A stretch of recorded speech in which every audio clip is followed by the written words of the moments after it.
everybody. As mentioned, my name is Pieter Clerger, and I'm currently a senior at St. Andrews School.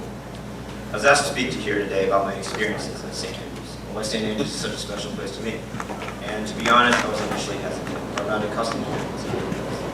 However, I was not hesitant for lack of material or inspiration, but the blessings I have received from St. Andrews have had a major impact on my life, and it has been a pleasure to be at that school. So, here we go. To begin, I will first tell you how I came to know St. Andrews. Around the time that I was in the 7th grade, I played for a youth football team called the Boca. And during one of the practices, I was approached by one of my coaches, whose nephew at the time attended St. Andrews. He knew that I had decent grades and was wondering if I was interested in attending a good school down in Boca. I immediately dismissed the thought. Personal stereotypes from the plaid ties to anxiety attacks over college admissions while being in the 9th grade made me cringe. Not to mention that the schools at Boca. I definitely don't belong there. But he eventually convinced me to at least attend one of the school's annual homecomings, where I was blown away from everything, from the resounding school spirit to the unique traditions such as the school backpackers. That night, I decided that I wanted to attend St. Andrews, and it has been an experience I have never regretted. For my first day on campus, my fears of not being accepted were immediately dismissed. And if you've ever had the chance to attend one of the school's chapels or assemblies, you've probably heard Mr. Dominic, our other school head, mention that St. Andrews is not simply a community, but a family. A statement that is proven to me each and every day, and is one of the reasons why St. Andrews is such a special place. And one of my first memories on campus was how nice everybody was, and the fact that everybody from the teachers, to the coaches, even those in the business office knew my name. It was only the first week. To them, I was an individual for whom they cared for. And this kindness is much deeper than a simple hello or inquiry on how the family is doing. Let me give you an example. Last year, I was involved in a car accident on the highway, and I was in total shock. But in my time of need, my St. Andrews family came through for me. A parent did not simply roll down their window and shout if I was okay while rolling by. No. A teacher, student, parent, even one of my football coaches all got out of their car in the middle of the highway to see if I was okay. One parent, and within 15 minutes, my advisor, Dr. Pieter Gallo, was on the phone asking if there was anything he could do for me.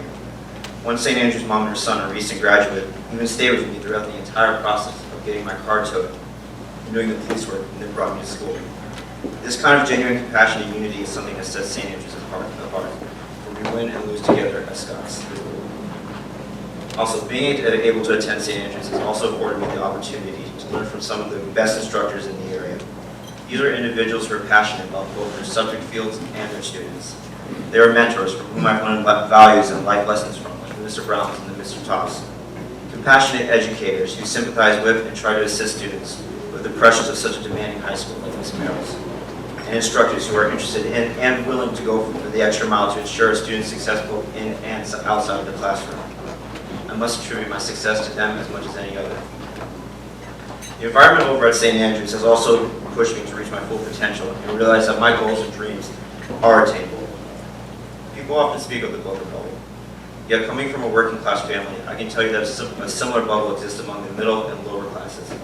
And the issue is with one of this bubble, among many others, that it limits one's vision.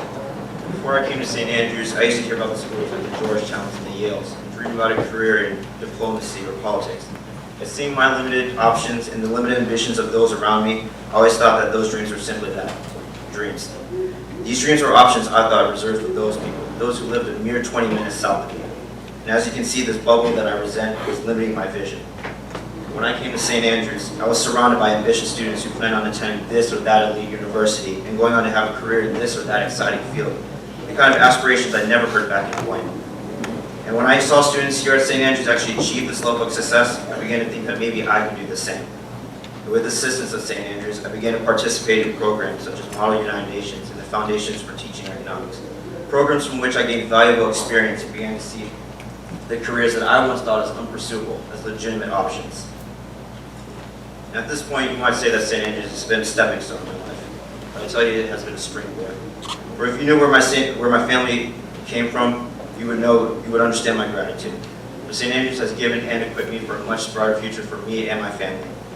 And it's my hope that when I leave St. Andrews, that the school will continue to have the opportunity or the ability to provide and find and support students like me.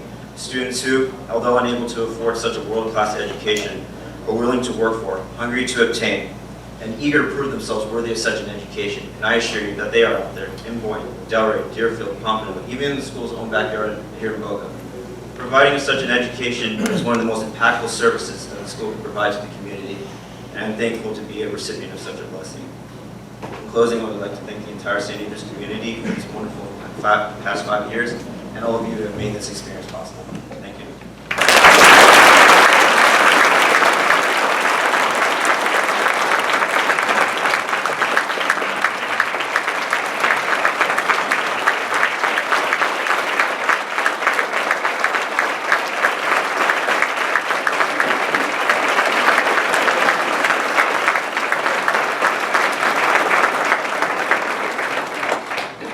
I tell you, he was